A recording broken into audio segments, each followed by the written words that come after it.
It may have been the greatest army of all time, conquering and controlling an empire that stretched across the ancient Western world. It was ruthless, disciplined, and feared by all, not just by its enemies, who died in their millions, but by its own emperors, who often paid the price of the army's wrath. And yet, these soldiers were builders as well as destroyers, helping to spread a culture that became the bedrock of Western civilization. What was it that made this army so dominant? How was it able to rule and reshape the classical world? And why did it eventually fall? This is the story of the Roman war machine.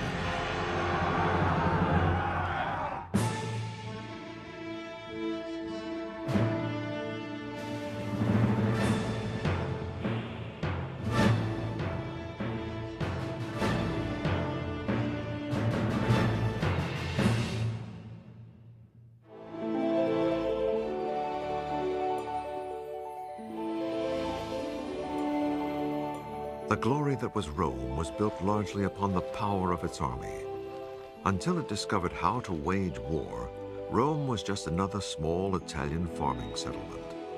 But there was something different about the Romans. They had a unique ability to turn themselves into a political and military power without equal. The city that would dominate the ancient world for centuries began as early as 1000 BC. Archaeologists have found the remains of dwellings from that period on Rome's Palatine Hill, where many centuries later, the Roman emperors built their palaces. Early Rome was dominated by a neighbor, the Etruscans, from what is now Tuscany to the north. Etruscan kings took control of Rome around 600 BC and ruled it for a century before the Romans expelled them. Rome then began creating the political and military system we recognize today. Rome became a republic with a Senate and two chief executives, the consuls, who were elected for one-year terms to handle important matters, including the military. Rome had to learn how to fight because it occupied an important trading crossroads on the Tiber River, and it was always skirmishing with envious neighbors. As early as 500 BC, Rome had an army of 6,000 men called a legion, from the Latin word meaning conscription. But this was a far cry from the professional Roman army that would later dominate the world. They are citizen soldiers, they are part-time soldiers, they get recruited for the campaigning season. They leave their fields, their work, to go off and fight in the army. At the end of the campaign, they're back, bringing in the harvest, bringing in the vintage, plowing the fields. Every year, able-bodied Roman men were summoned by trumpet to report for enlistment. But not all men. Only landowners were trusted to fight for Rome because they had something to protect. Service was regarded as a duty and an honor, and a must for any Roman seeking political power. The Roman people are reluctant to vote for people who cannot show their war wounds. There are many stories of people standing for politics in the forum, ripping their clothes to show their wounds, to demonstrate that they have fought for Rome in battle.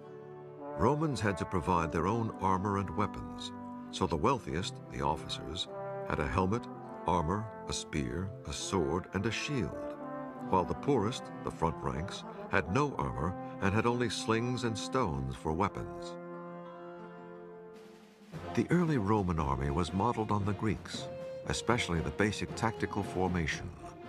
The Greek army used the so-called phalanx, a tight-knit, rolling infantry formation which came at the enemy like a forest of spears. Your whole army lined up, facing forward in lines, and then the first few ranks would hold out their spears and their shields, and the army would move forward en masse. The object was to simply push aside the enemy, and in the course of it, kill as many as possible. Rome's first major victory was against its old nemesis, the Etruscans, when Rome conquered the nearby city of Veii in 396 BC. But the Romans didn't have long to celebrate. 6 years later, they met an entirely new kind of enemy, when Celtic warriors from the north swept down upon Rome.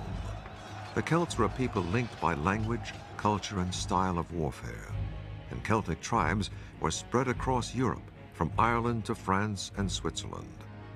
In 390 BC, a Celtic army thrashed the Roman legion and overran Rome.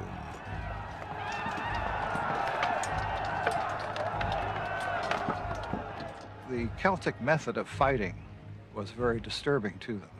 The Celts simply ran at you with hundreds and thousands of men, yelling, shouting, banging on metal objects, blowing their horns. They really terrified the Romans. The Celts left the city only after the Romans bribed them with gold. This was Rome's wake-up call. It needed to rethink its whole military strategy if it was to survive, and one way was through training. Roman soldiers had to go through the toughest training in the ancient world. There were 4 long, hard months of basic training, and anyone who couldn't stand the pace was either discharged or put on rations of foul-tasting barley until they got it right. Basic training began with marching, and plenty of it. Soldiers had to be able to march more than 20 miles in 5 hours, carrying a full pack. In weapons training, recruits were given dummy swords, shields, and javelins that weighed twice as much as the real things to build muscles. The Romans, I think, in this early period, should really be seen as the Zulus of the Mediterranean world. They are a highly militarized society, and like the Zulus, they don't let their warriors have sex, so when they come into battle, they're very tough. As the army grew, armor became standardized for all soldiers and provided by the state. I'm wearing a male shirt for body protection, and you can see it's made of small individual pieces of metal which are fashioned into rings and then linked together. Its biggest advantage, of course, is to take slashing blows across. Because the male links all sit together, if an enemy hit me with a sword in a slashing way, it would actually take the blow. The disadvantage of mail was that it doesn't, in fact, take a stabbing at all. If you stab through the mail, the point of the sword will actually pierce the rings. Beginning in the 1st century AD, the Romans also used segmented plate armor, held together by leather straps. It was so much more complicated than mail armor that soldiers needed help to put it on. You can see all the protections on the top rather than around the legs and things. And the reason for that is that when you've got the Celts fighting you with their long slashing swords, you needed all that protection up on the top rather than the bottom. It also gives you a chance to run. The Roman helmet, gradually redesigned over the centuries, aimed to give maximum protection without blocking the senses. You can see it's a round bowl protecting the top of my head. Round because it's got very good glancing blow action. A square helmet would take the blow, whereas a round helmet, the blow would glance off. Large cheek pieces to protect the side of my face, and a small neck guard at the back to actually take an overhand blow protecting the back of my neck. Now, obviously, you can see there's no covering on my face or on my ears, in fact. And the Romans decided that it was a lot better for a soldier to be able to see around him and hear orders, very vital in battle. Further protection came from the Roman shield, smaller and round in early times, developing later into a bigger rectangular one. It was made of layers of wood glued together, bound, and covered with leather and metal. The thing about the Roman shield is it's curved, not flat like most shields of the time. This gives me protection all around my body. And if I'm coming at you in battle, it's not only a defensive weapon, it's an offensive weapon. I can smash you in the face, and then while you're off balance, draw the sword and in under your ribs. When it came to offensive weapons, the first one the Roman soldier would use in battle was the javelin. great thing about the Roman javelin is, when you threw it, the enemy couldn't throw it back. These are delivered in volleys of hundreds. As they rain down, the hard iron tip will punch through the armour. The weight of the handle will bend this soft metal shank. It'll be useless, you can't throw it back. Your shield is useless, you're probably hurt, you're in big trouble. But the weapon that won the empire and kept it was the Roman sword. Once the javelins had been expended, the Roman legion would then move in with probably the most vicious of his weapons, the short sword, or gladius in Latin. Very much a close-quarter weapon. It's much shorter than you would envisage a sort of a medieval broadsword to be, because it actually is much shorter. It's designed with a very broad base, tapering to a very, very sharp point. Now, the idea of this weapon was purely to stab. The soldier was trained to actually stab into an enemy soldier, mainly in the stomach area, because, of course, there's no bone for it to actually get jammed in. And, of course, a quick stab and withdrawal will put him out of action one way or the other. Now, the soldier was trained not to use an overhand blow, but purely a stabbing action. In the modern way, a soldier uses the bayonet, really. The thing about this Roman sword is it's shortened to the point, and it's used for stabbing rather than slashing. The barbarians, their swords aren't like ours. They're long and broad, and it's all an ego trip on the battlefield, slashing around above their heads, all style, that's all it is. And while they're doing that, it's up and under stabbing to the ribs, and so we make mincemeat of the barbarians. The Roman army was ready to use their weapons and training to build an empire, and the first victims were their fellow Italians.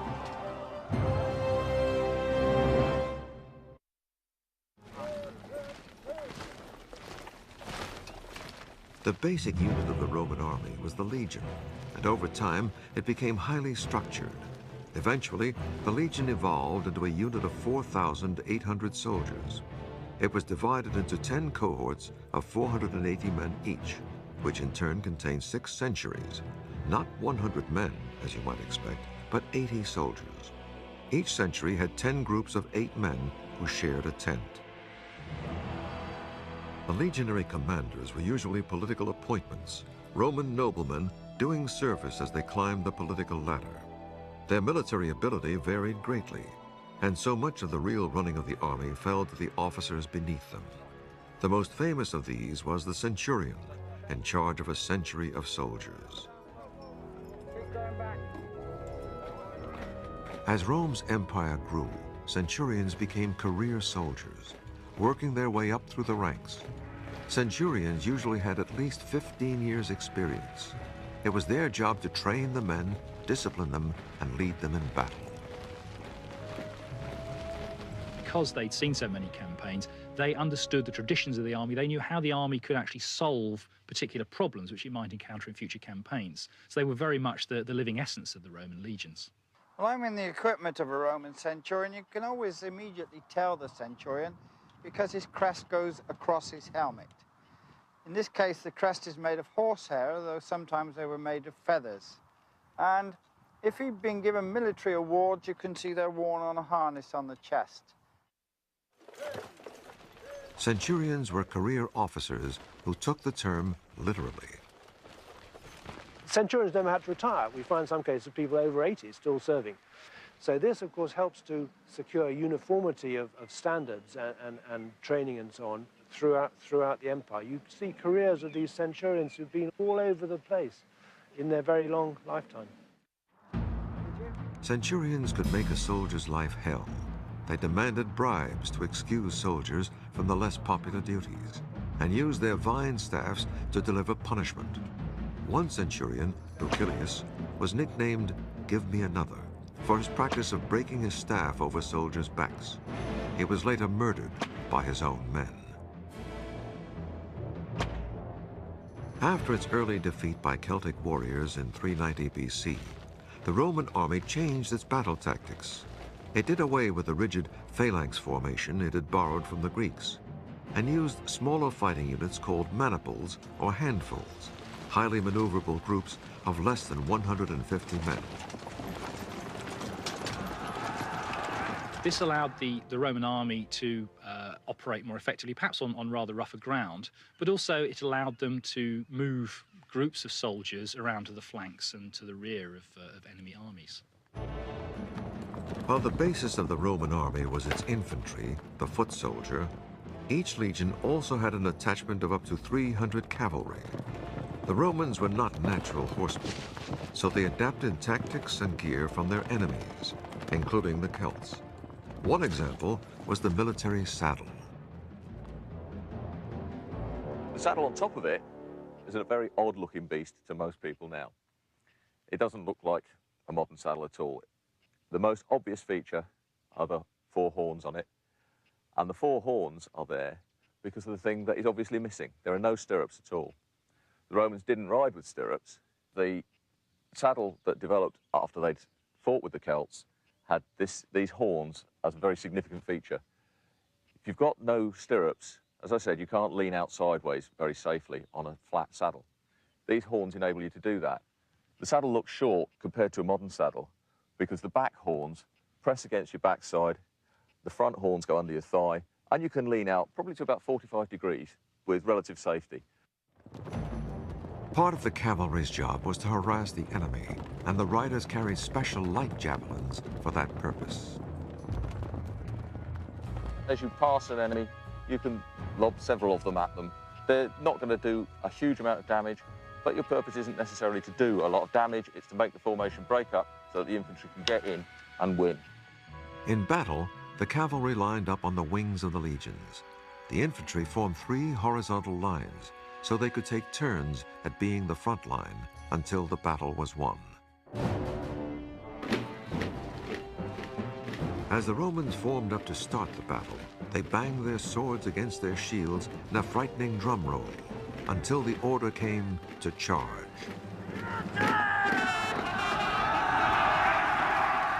As the 2 sides closed in on each other, the Roman front lines would launch their javelins, disrupting the enemy formation. The infantry would form wedges to break up the enemy lines and allow close-in fighting. That was when the short Roman stabbing sword would come into its own.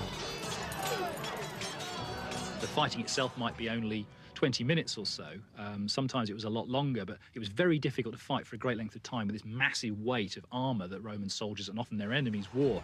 Part of the reason for Roman success in battle was undoubtedly to do with training. Once an enemy cracked, the Romans did not surround them. Instead, they usually left an easy escape route so that the cavalry could come in and cut them down as they fled. By 270 BC, Rome controlled much of the Italian peninsula. But unlike many ancient powers, it did not simply pillage its defeated neighbors, it turned them into allies, sometimes offering them Roman citizenship. That way, as Rome expands, the people whom it conquers are integrated, form part of the Roman army, and become the troops for the next wave of conquest out. So it's a cumulative process. And that, I think, is key to the success and the growth of this empire.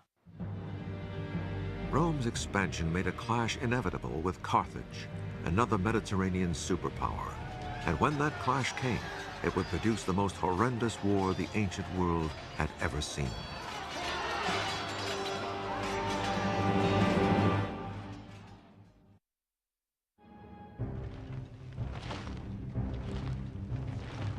Rome's expansion in the 200s BC brought it into conflict with another empire across the Mediterranean.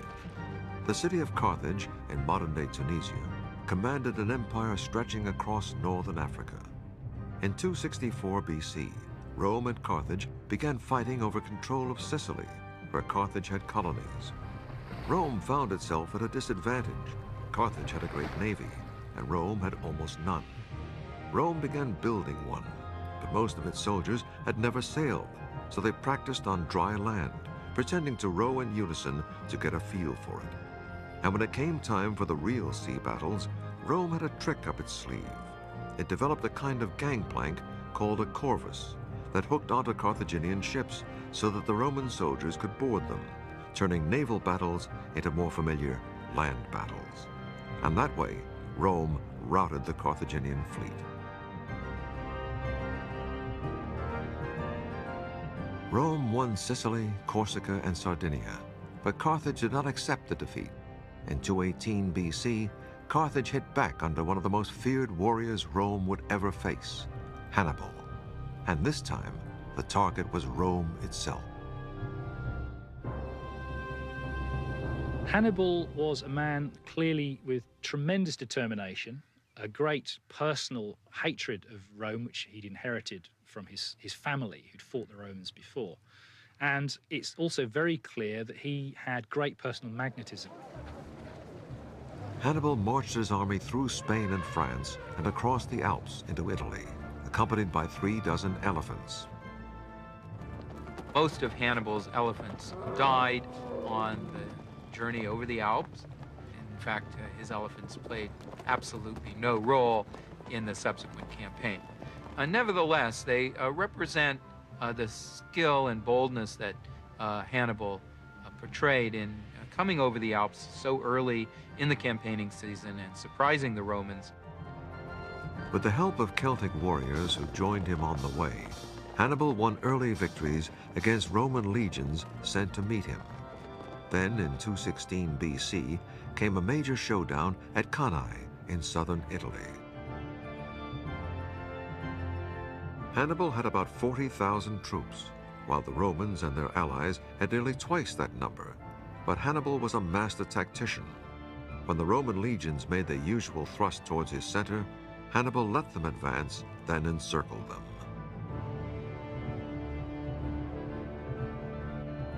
It was a disaster for the Roman army. Some 50,000 Romans and allies were killed. There was panic in Rome, with cries of "Hannibal is at the gates."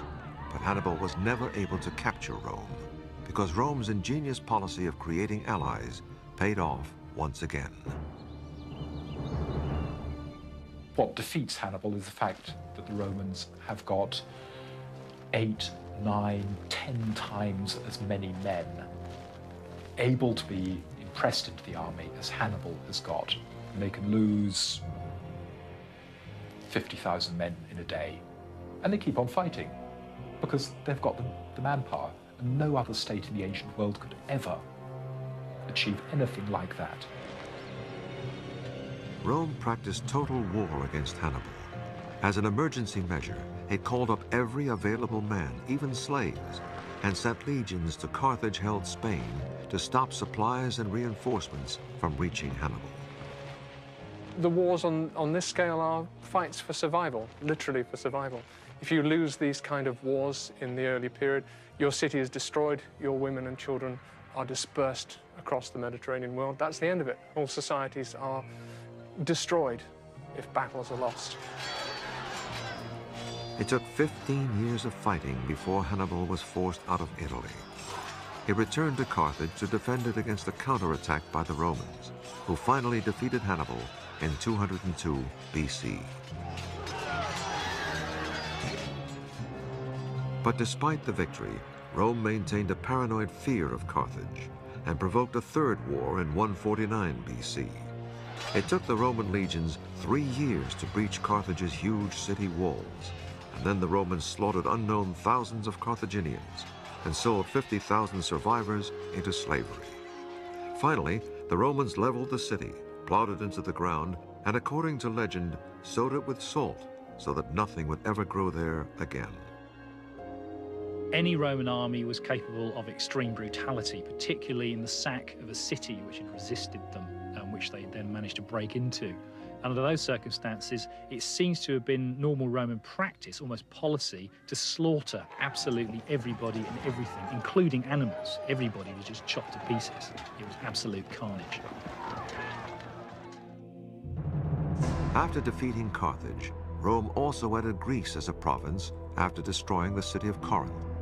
Many other conquests followed, so that by 100 BC, Rome was undisputed master of the Mediterranean. The Romans justified their expansion in a way that many modern-day politicians would understand.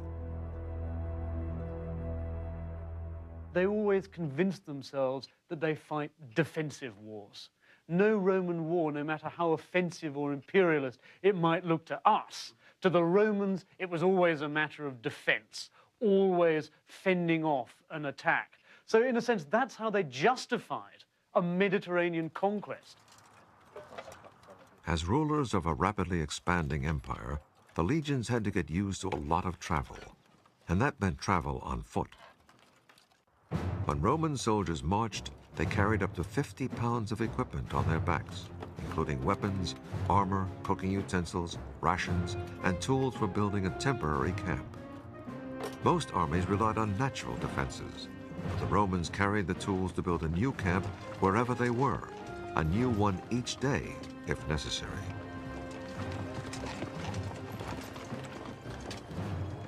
They dug a defensive ditch around the whole camp, 5 feet wide and 3 feet deep, then built a palisade with the stakes they carried with them.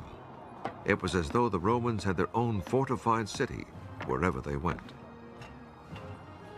The primary purpose of a Roman marching camp is psychological rather than military. It's the idea that in enemy territory, every night you make a small city in what is not your territory. And the enemy look on, seeing their territory pockmarked by the advance of Roman armies. The camps were a classic example of the Romans' passion for order. Every camp had an identical plan. Each leather tent was put up in the same position each time, so that the soldiers knew exactly where they were. The soldiers had a great sense of security during the night. They knew exactly where their officers were, and the fact that their comrades were guarding them as well. The Roman obsession with order extended to the discipline of the troops. Camp sentries who fell asleep could be stoned to death for having endangered the whole regiment. It wasn't as exceptional as it might sound, given the general background of what Roman society was like. People were used to flogging, they were used to fairly frequent public executions. So the Roman army was indeed pretty draconian, but not as different from the rest of society as perhaps we might think. One infamous form of harsh discipline was decimation, the killing of 1 man in 10 of regiments that showed cowardice in battle. The men were selected by lot and clubbed to death by their comrades. Roman obedience was based on fear. If a Roman soldier was faced by a crisis in battle, that Roman soldier, that unit of soldiers, would stand their ground because they were more likely to survive a desperate fight in battle than to survive if they ran away. One famous case of decimation came when Roman legions suffered several defeats during a revolt led by an escaped gladiator, a warrior called Spartacus.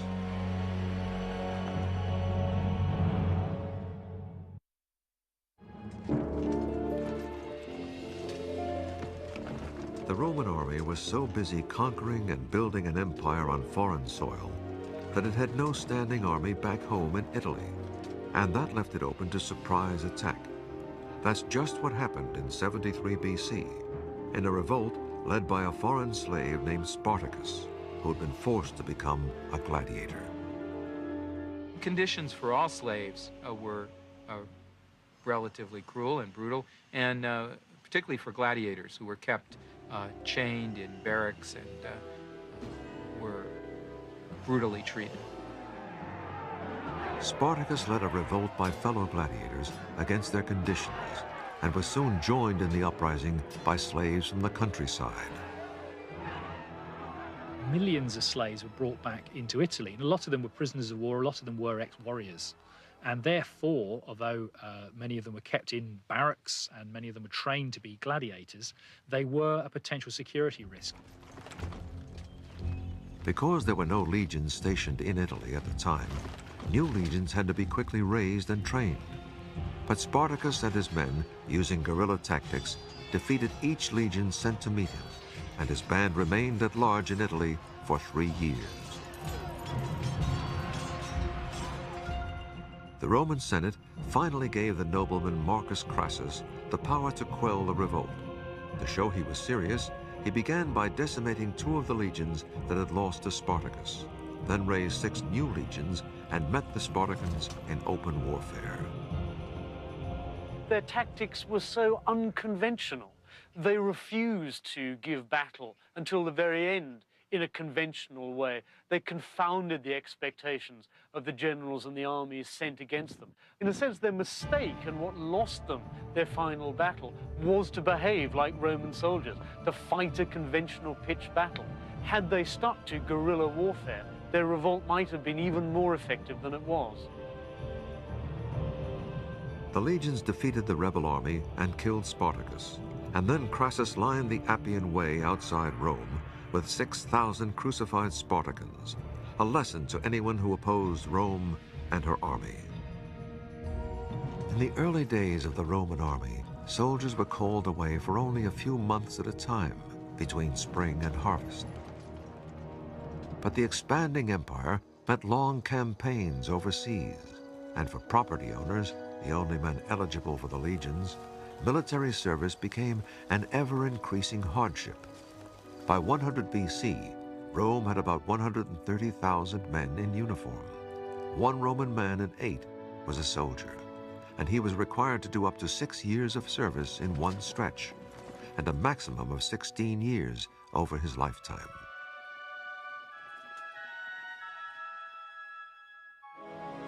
The legions needed a bigger pool of manpower to draw on, and the man who made it possible was the consul Marius, himself a great general. Twice he had saved Rome from invasion with victories over German tribes.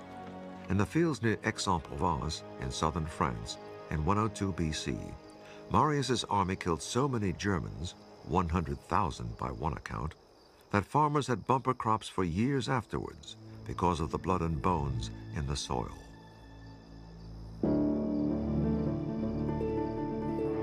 As consul, Marius decided to throw the ranks open to all Roman citizens, whether they owned land or not. This meant poor Romans could volunteer for a secure and prestigious job with good pay and travel. They could become career soldiers. The Roman army was now on its way to becoming a full-time professional force. But volunteers still had to meet strict requirements. They had to be tall, preferably literate, and have good character references. Certain professions were preferred, including blacksmiths and hunters.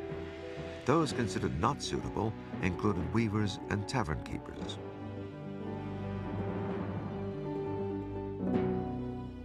New recruits had to pass an interview and a medical exam, and then had to take an oath to perform whatever they were commanded for the Roman state, and to not shrink from death.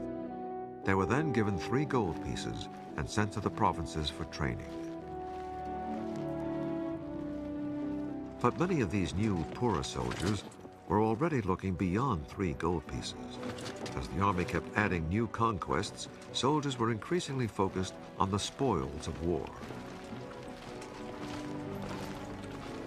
The amount of booty they were able to bring back from cities like Corinth in 146 BC was so enormous that I think it did encourage massive greed and an increasing level of brutality among Roman soldiers. Increasingly, soldiers turned their loyalty from the Roman state to their own generals, who could make them rich. And the generals, being Roman aristocrats, saw their legions as tickets to wealth and power. Intimately related is the general and his army. The general promises his army land, booty, settlement after the war has finished. And the army promises the general not only success in conquest, but votes back in Rome afterwards. This led to a new class of super generals, all with political ambitions. There was Marius himself, a consul for many years. His rival Sulla, who won victories in the eastern Mediterranean and became dictator of Rome for a time. Pompey the Great, who conquered Syria and Palestine. And the most famous general of all, Julius Caesar. Julius Caesar represents as close as I think you can get to naked ambition in the 1st century BC. There's a famous story of Julius Caesar, aged 31, in further Spain, coming across a statue of that great conqueror Alexander the Great, and suddenly bursting into tears. And his entourage say, "Why, Caesar, are you crying?" And he says, "This man by my age, had conquered most of the world, and I have done nothing. Within a few years, the world would know that Caesar had done a great deal.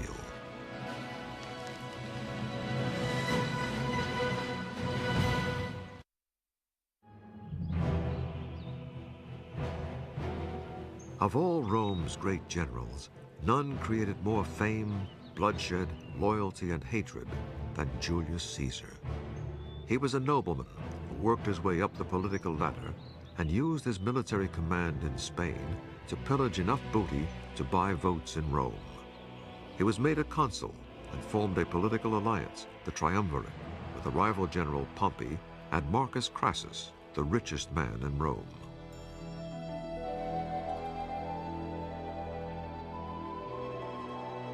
Caesar then had himself made governor of northern Italy and southern France, which made him commander of several legions.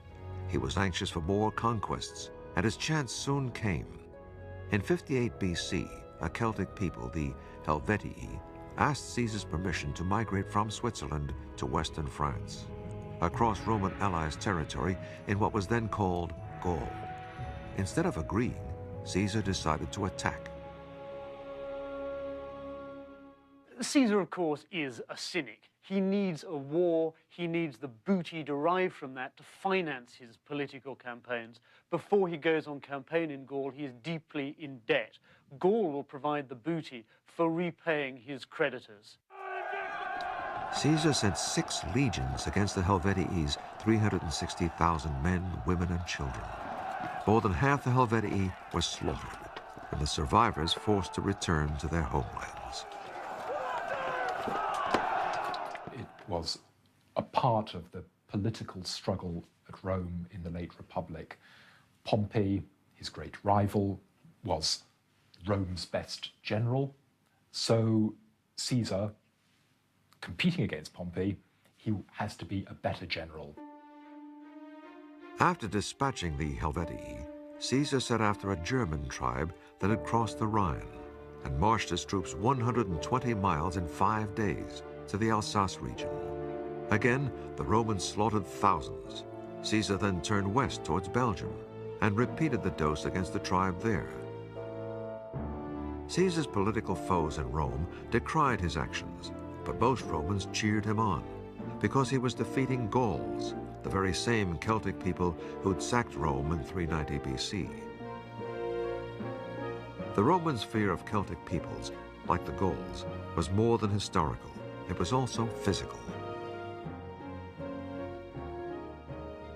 Partly the sheer size of the Celts. The Italians were a fairly small people, and compared to them, the Gauls, for example, were absolutely enormous, sort of 6-footers, that the Italians weren't used to. For example, we're told that Julius Caesar was tall for a Roman. He was only 5'6".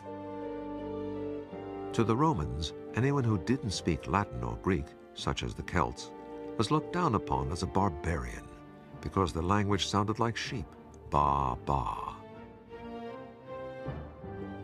The Romans have a very particular view of themselves, and that is to see themselves as people who've developed the powers of the mind to control the body. Barbarians, on the other hand, are people who are led by physical desire, sex and drugs and rock and roll. They don't have a proper education, so they go for the nearest thrill. But the Celts that Caesar was fighting in Gaul were far from barbarians as we know the term. They lived in organized towns, like this reconstruction in France, and they were master ironworkers who probably invented the chainmail armor that the Romans adopted. And the Celts' artwork was anything but barbaric. It's still regarded as one of the great artistic traditions of Europe. As warriors, the so-called barbarians were no match for Caesar's well-trained legions. Celtic warriors did not fight as a unit. They fought for individual glory. The big men like to show up dressed in fancy, shiny armor, stand at the front, and engage in warfare that was no doubt fairly brutal, but was fairly small scale. They couldn't plan total war in the way that the Romans could plan. They didn't have fully trained legions. They didn't have logistic backup.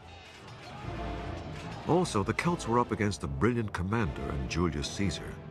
He was ambitious, hungry for victories, and used daring and original tactics. He was noted for the speed and surprise of his movements, and he really brought those techniques to perfection in using his legions. On the other hand, he was a little reckless.